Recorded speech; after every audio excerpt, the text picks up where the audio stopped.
Well, that is an infirmity altogether. How can there be an Nauna yung acknowledgement? notaryo bago yung Nauna po. pirma? Nauna po ang notaryo bago po ang pirma. And Congressman it is Acop. also them Yes. that forwarded recognized. So, the IMC. the special, deputy administrator admits na wala pong, lahat po ng bidding na nangyari, panahon po ni Yes. Mr. Sahi. Tama. And therefore, you consider it as void. Would that be correct? Yes, please answer. Just a backgrounder to that led to the approval. Yes. Attorney, my question is very direct and very simple. It's answerable by yes or no. We consider that as Void. not void. The one that was forwarded to NEA, the final IMC. The fourth bidding, the fourth version, the version on the final bidding, not the contract that was signed by Mr. Sahi. Okay. Who conducted the bidding of that? Who conducted the fourth bidding? Mr. Sahi. Mr. Sahi. Now, kayo po, hindi po ba kung void yung mga ginawa po ni na Mr. Sahi nung una, edi lalong-lalo po na void yung ginawa po ninyo. Kasi it came from the same poisonous tree. Di ba, attorney?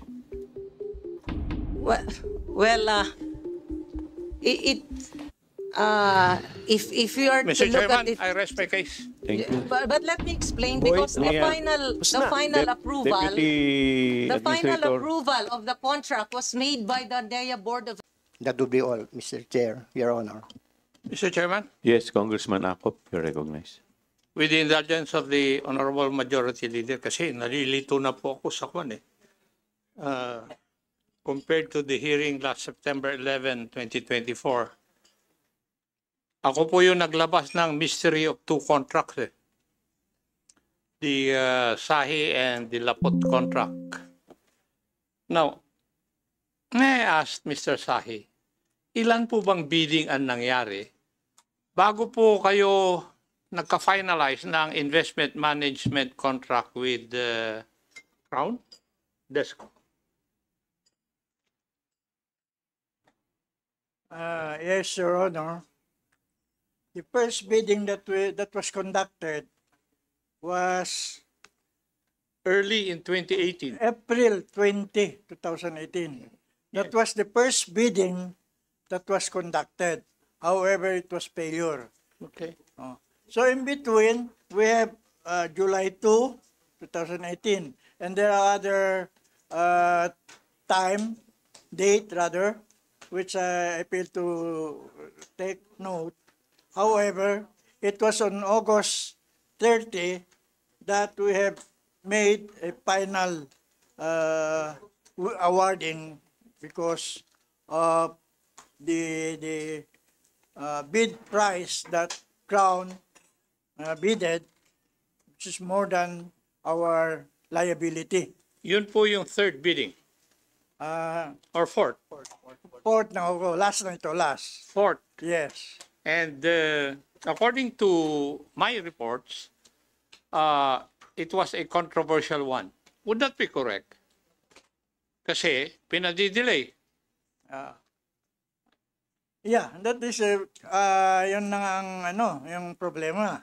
Kasi our contract, itong mentioned by our deputy, as of April 17, ito ng final.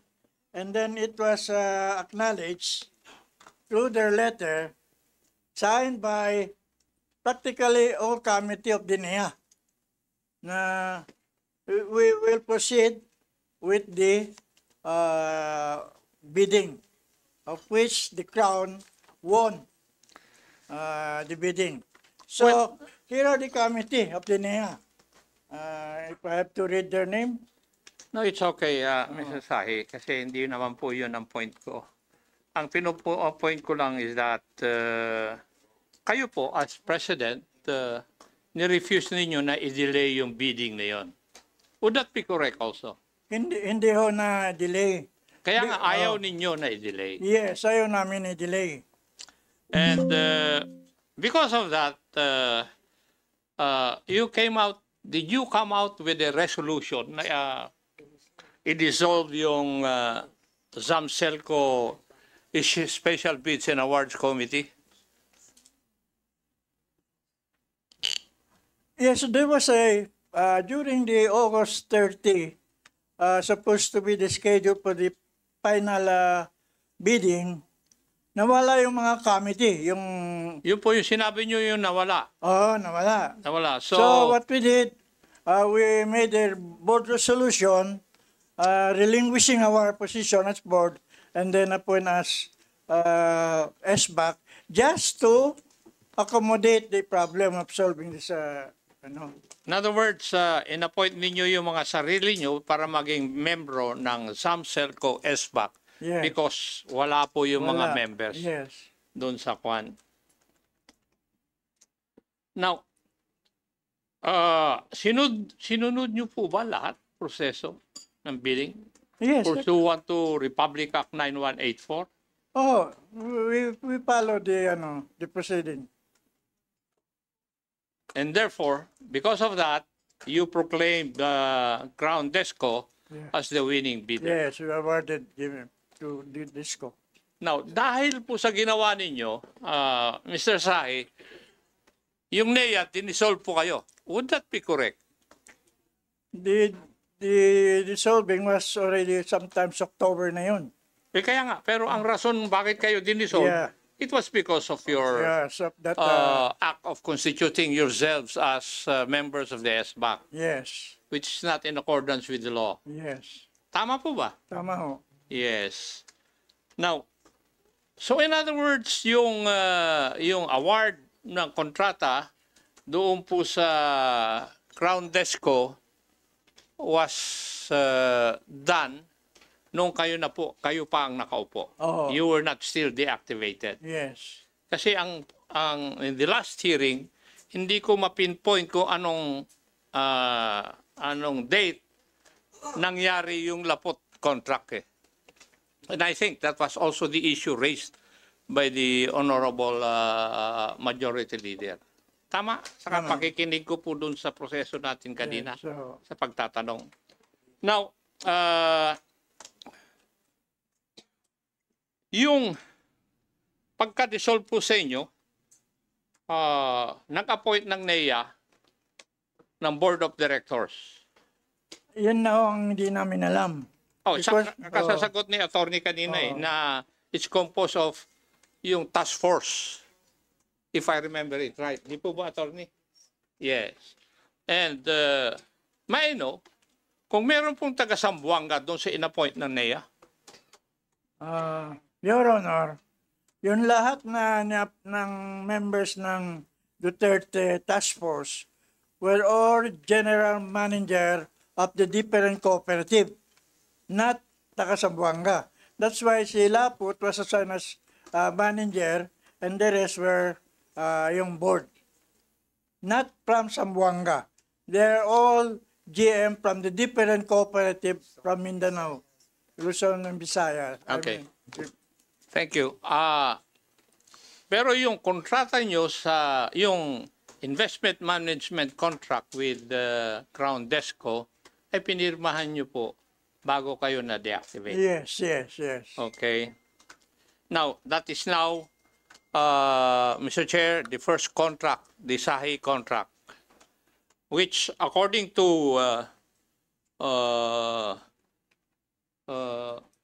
the good attorney, was signed on April 17, 2018. Tama po ba yun? Kasi kung April 17, 2018, if I remember it right, yung third or yung fourth ninyo na bidding was in August of 2018. Paano nagkaroon ng kontrata ng earlier than August of 2018? Kasi yun ang sabi ni attorney eh. The date of the Sahi contract was April 17, 2018. Samantalang yung bidding, the third or fourth bidding was done in August of 2018. May I have your honor. Actually, itong contract na sinasabi na April 17, hindi pa ito pinirmahan namin. I signed the contract upon yung approval, yung winning bidder na. When we already award. Kaya hindi ko po sinasabi, Mr. Sahe, na pinipirmahan nyo yung kontrata o pinirmahan nyo yung kontrata na wala pang winning bidder. Yeah. Ang tinatanong ko po sa inyo, ang hindi ko po maintindihan ay yung mga biddings na nangyari regarding this investment management contract ay nangyari po ng 4 na beses. Yes, Secretary. And the last one I think was August of 2018 Yes. na nanalo ang Crown Desco. Bakit sinasabi ni attorney ngayon, the Deputy Administrator of NEA, na ang Sahi contract which we're talking about ay pinirmahan of April 17, 2018. Paano nangyari yun? May I, if I Mr. may. Chair? Yes, I may. Siya po, Deputy Administrator If I Lee, may, you're Mr. Chair. recognized. Sir, just to clarify, the one that I was pointing out earlier was that the IMC or the contract signed by Mr. Sahi, if we will look at the upper leftmost portion, is dated April 17, 2018. That is the version of the IMC which had failed in 2 biddings. Hindi ho ito yung kontrata na ni-revise na for the 4th bidding. Actually, the first bidding was conducted on April 17. Yes, and it was And declared. the contract was signed on April 17. No. Tama ba? No, Mr. Chair. The first bidding was declared a failure on March 27, 2017. The second bidding was declared a failure on June 8, 2017, such that the contract that was signed by Mr. Sahi, as indicated in the the rightmost upper portion of the contract, is the version of the IMC on the 2 failed biddings. That is why it indicated there April 17 version. Nag-fail po ang 2 biddings na yan. And then yung 3rd bidding po, nag-fail po uli. And that is why on August 17, 2018, the SBAC of Samselco sent to NEA an amended TOR. And in fact, NEA PSP issued a letter to Mr. Sahi approving the new TOR of the IMC. So hindi po yun ang approved because that version of the contract was for the the first 2 failed biddings. Kaya nga ho, in-improve or in-amend ang TOR dahil ho nag-fail ang bidding. So, NEA has no personal knowledge, and in fact, I am looking at the after-mission report of the person that NEA sent to Samselco during its special general membership assembly.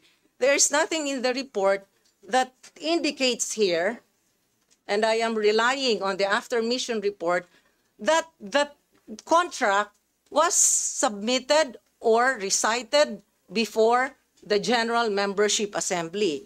As I have also mentioned earlier, there were only, as indicated in the minutes of the Special General Membership Assembly, the business was the presentation of the result and the confirmation of the General Assembly.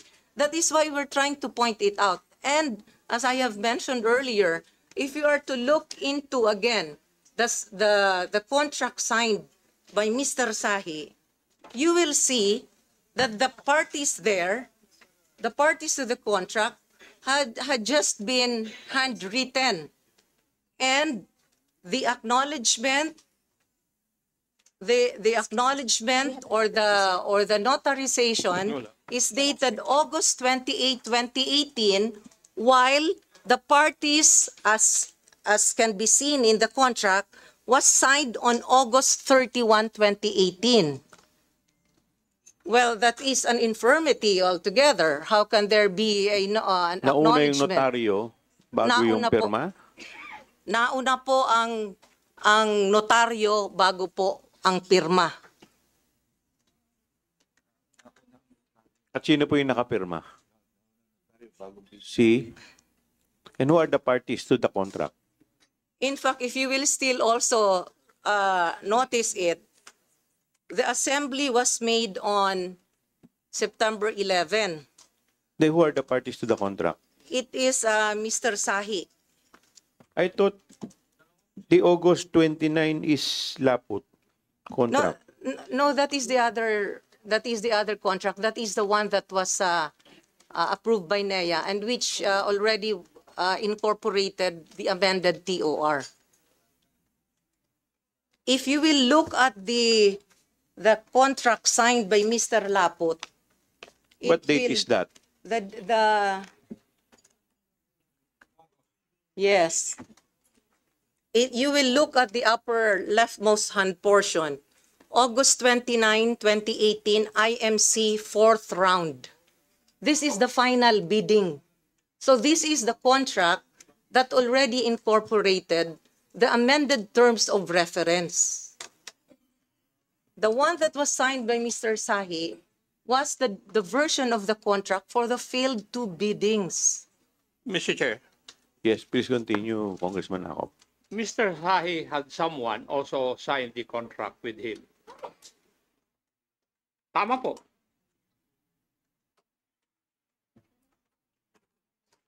A certain Mr. Marvy Espejo. Would that be correct?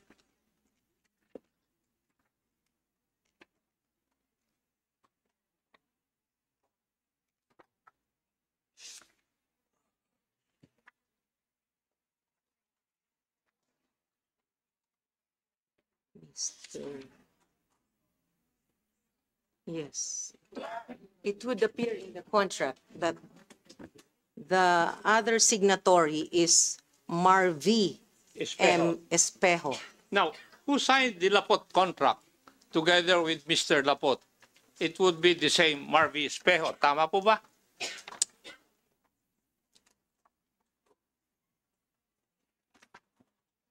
Yeah. If I may speak, Mr. Chair, to represent Crown Investment, Yes, Attorney Joseph Castillo. po. Joseph Castillo, you're recognized.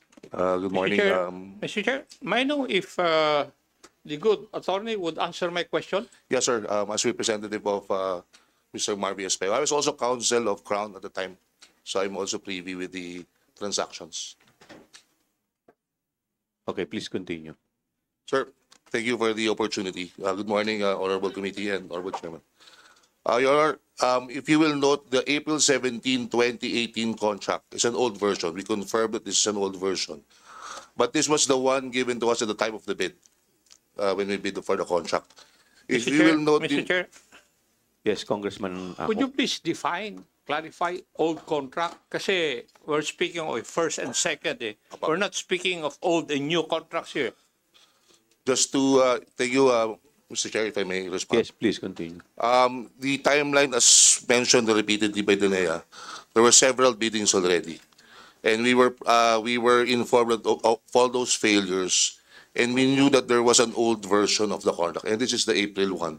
We are not aware that there was a revised IMC at the time that we bid. But looking at the NEA chronology of events, at the time that we bid, August 30, August 29 on page 7 of the Special Board Resolution number 5 of NEA, there was a revised IMC issued by the PSP Committee. That's the Private Sector Participation Committee of the NEA. This, I'm not privy to the correspondence, but it was supposedly sent to the Samselco email on the same day.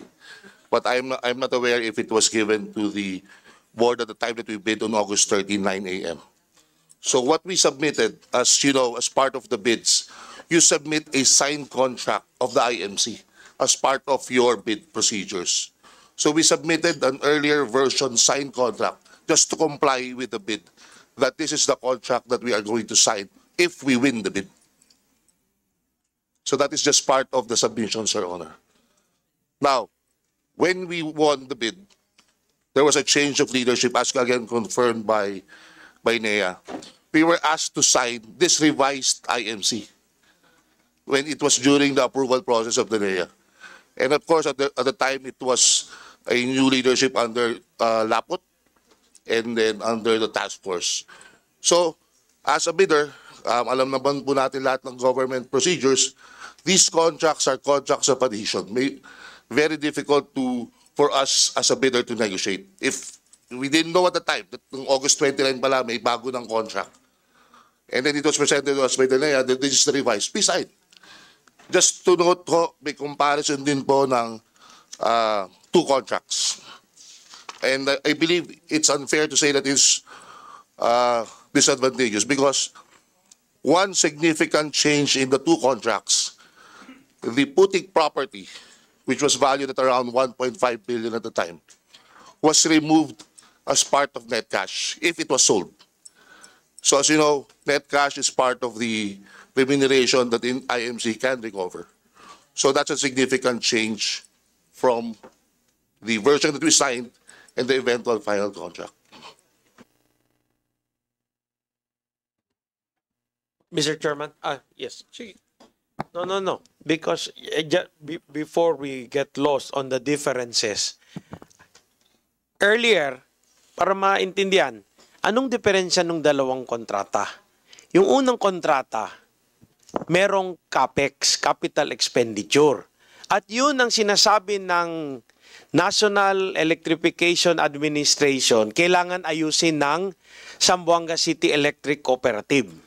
Sa pangalawang kontrata, sabi ni Mr. Omar Sy, wala yun eh.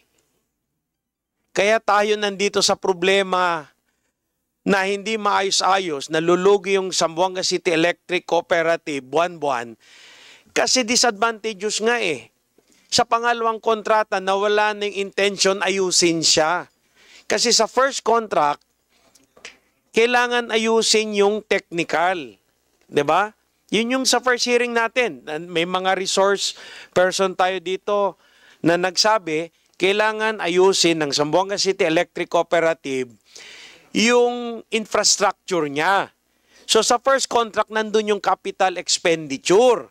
So yung investor manager, maglalabas sila ng pera para ayusin yung infrastruktura ng yung technical ng Zamboanga City Electric Cooperative. Pero sa pangalawang kontrata, nawala yung aspect na yun eh. So paano mo aayusin yung Zamboanga City Electric Cooperative na hindi mo aayusin yung infrastructure niya, yung hardware niya? Eh yun yung problema eh. So, yun ang siguro, if I follow, maybe we can ask the former, yung GM at that time, do you need, Mr. Chairman, may I ask the former General Manager of Samselco, Mr. Edgar Ancheta, kailangan ba talaga yung capital, kung gusto mo ayusin yung Zamboanga City Electric Cooperative, kaya that's why you're going into an IMC, di ba? Kailangan ayusin. Kailangan ba talaga yung capital expenditure, yung CAPEX, para maayos ang Zamboanga City Electric Cooperative? Kailangan nyo at that time. Do they need it? Mr. Chairman? Ancheta, would you please answer? Thank you, Mr. Chair. Thank you, Your Honor. I would confirm na we really need additional influx of funds para ayusin yung mga lines natin, undersized line, yung mga overloaded lines, magdagdag ng mga substations, and those are considered capital expenditures. And dito that's why we made it sure na it should be included in the provisions of the terms of reference. When there is a necessity that the investor manager needs to put up capital for that, kailangan ipuput up nila while waiting for the RFSC, which is a component of the bill, yung reinvestment fund for sustainable capex. So sa tanong nyo, Mr. Chair, Your Honor, it's really absolutely needed. Mr. Chairman, follow up. To the knowledge of the General Manager, alam ba ng Board of Director ng Zamboanga City Electric Cooperative nung sitwasyon noon na kailangan talaga ng capital expenditure? That's why you are going into an investment management contract, Mr. GM. Please continue, Mr. Ancheta. Thank you, Mr. Chair, Your Honor. It is for that main reason that the Samselco board then and management decided to embark on a private sector participation.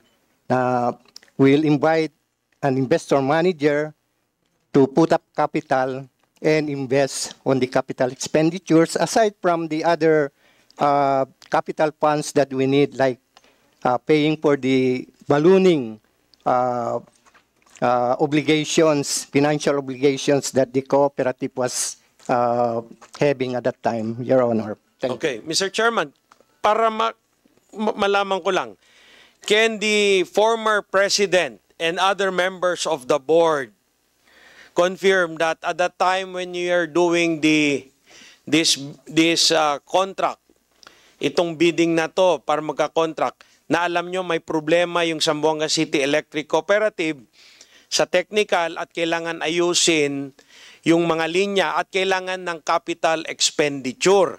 Can the president of Zamboanga City Electric Cooperative confirm the statement made by the former general manager who is saying now na kailangan talaga ng capex para ayusin yung problema ng Samselco sa technical, sa mga linya nyo na ano yun? Undersize, kaya ang laki-laki ng systems loss nyo, nalulugi kayo buwan-buwan. So kaya you embark on this concept that somebody will invest, infuse capital so you can fix the problem. And it will entail capital expenditure. Mr. President of Zamboanga City Electric Cooperative.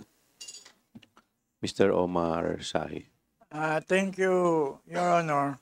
Precisely, kailangan namin infusion of pera. That's why we go to this private investment management. Kasi kailangan namin, hindi na kaya ng Samselco. Kailangan namin yung additional investment infusion of money. For capex. Yun na nga, for capex.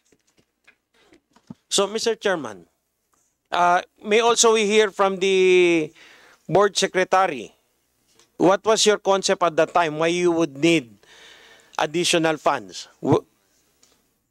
Because you have a problem at that time. You were losing money at the time in your Hassan. operations. Mr. Hassan, you're recognized. Salamat po, Mr. Chair, Your Honor. As far as I can remember, there were letters issued to the cooperative with the intention of the NEA that the cooperative is deteriorating and they will attempt to put up in the category D. That was in the letter, Mr. President. And then during the formulation of the term of reference, during our travel with the NEA and the SBAC, they're always saying that the need of the capital expenditure by the SBAC, the technical personnel of the cooperative, is needed. And during that time, we don't want to happen the 2028 or 2008 that the blackout in Zamboanga City was 10 hours. So, ayaw na namin maano yun. Kasi, yun ang battle cry ng Zamboanga City. Kasi, dumadami na yung mga company na pumapasok. Tapos, may attempt yung KCC mag-add ng additional megawatts. So, yun ang always recommendation ng technical that there should be an capex for this matter. So in short, when you came out with the bidding, the TOR, ang intention nyo is para tulungan ang Zamboanga City Electric Cooperative sa problema nila. At kailangan nyo ng additional pondo for CAPEX. Tama ba? Mr. Sahi and Mr. Hassan and GM Ancheta, the general manager who is running it, doing the technical operations. Please, you're recognized, Mr. Sahi. Your Honor, that is precisely, no, we go for that investment kasi kailangan namin talaga ng pera, an infusion from the investment para to solve our problem, especially on technical aspect. Thank you. So final, Mr. Chairman, sandali if the President, ito na Mr. President, kung alam nyo, okay, kasi may isang version may isang kontrata. Will you support a contract whose provision will not solve your problem, which does not include CAPEX? Can I know from the President of Zamboanga City Electric Cooperative? Can we know from the General Manager, former General Manager of Zamboanga City Electric Cooperative, and the former Board Secretary, and I see another person, Ms. Ann Salasain, also of Samselco. So the problem is the operations. You have a big systems loss, and you have mentioned, and it was even through a resource person during the last hearing, na kailangan ayusin yung technical. Kasi may problema kayo sa mga linya nyo, ang dami yung problema sa infrastructure. Would you support or would you pass a contract which does not include CAPEX, which will not solve the problem of Samselco?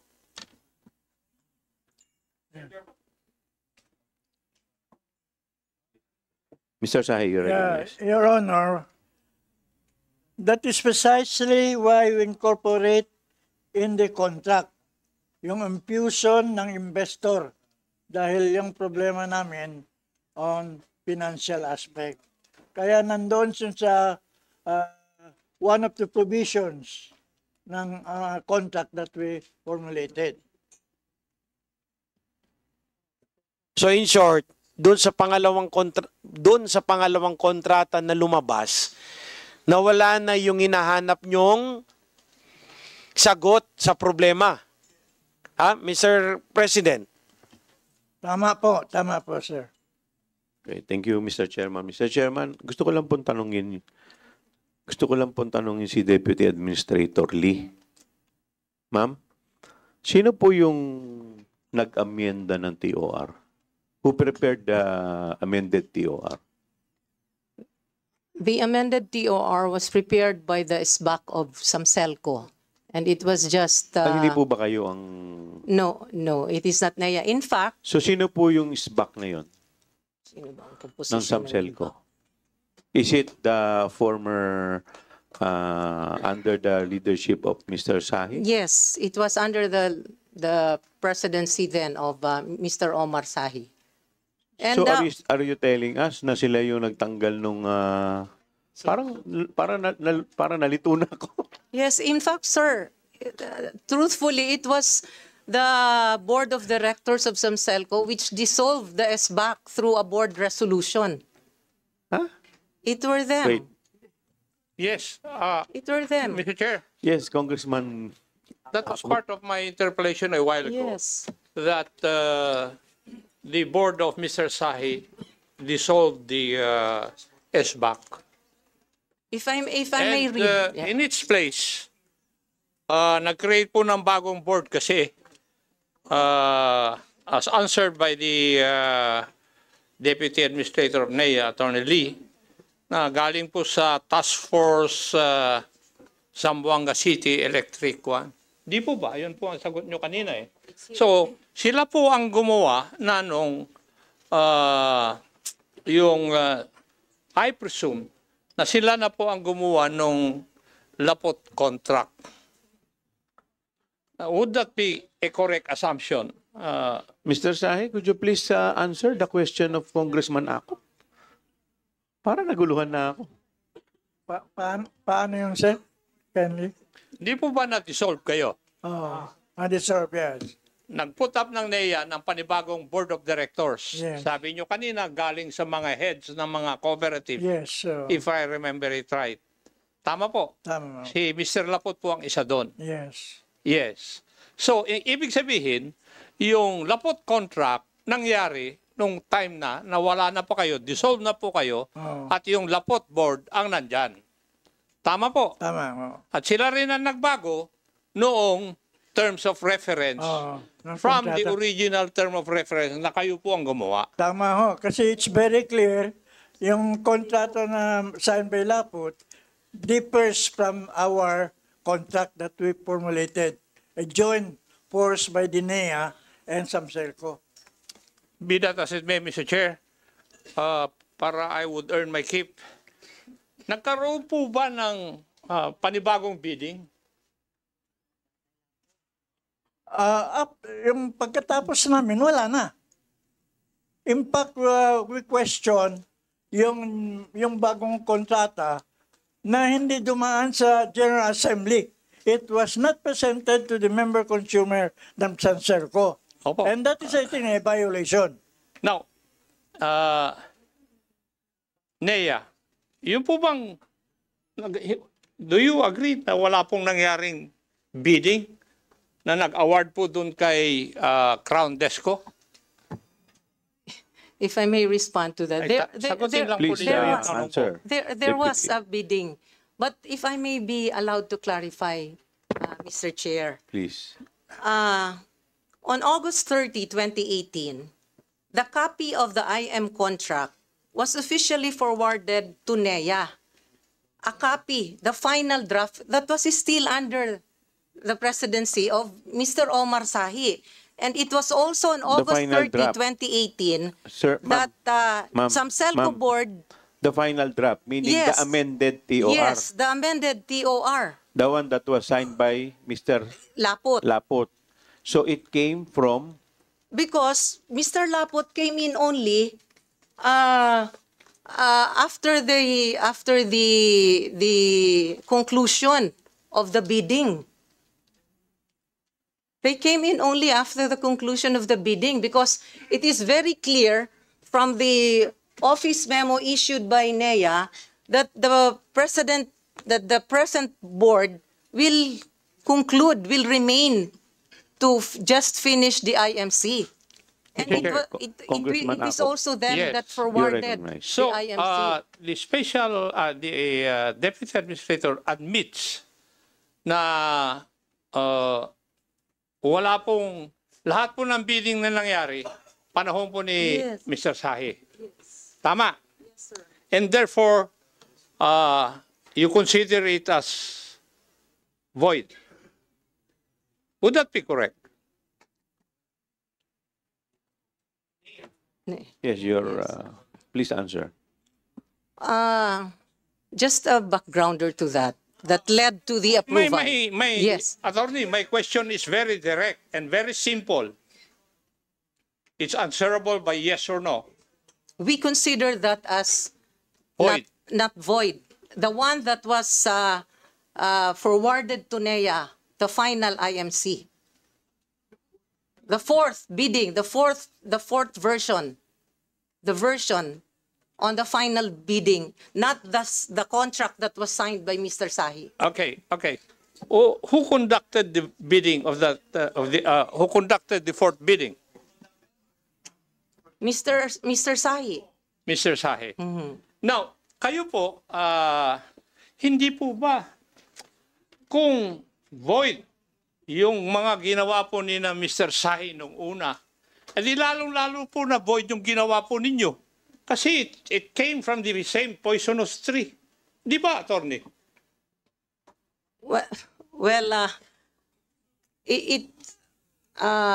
if you are Mr. to look Chairman, at it, I rest my case. Thank you. but let me explain Boy, because the Nia. final approval. Deputy The final Administrator. approval of the contract was made by the NEA Board of Administrators.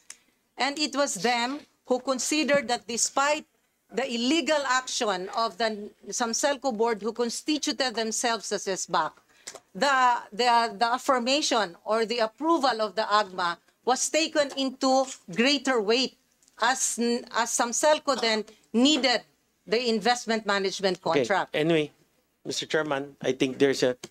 Anyway, if I am to conclude the statement of Chairman Acop, hindi parang, lumalabas, void ab initio. Ganun, kasimple lang yun. Void ab initio. Maybe you can research later. Ganun lumabas eh. Diba? Anyway, Mr. Chairman, yung ibang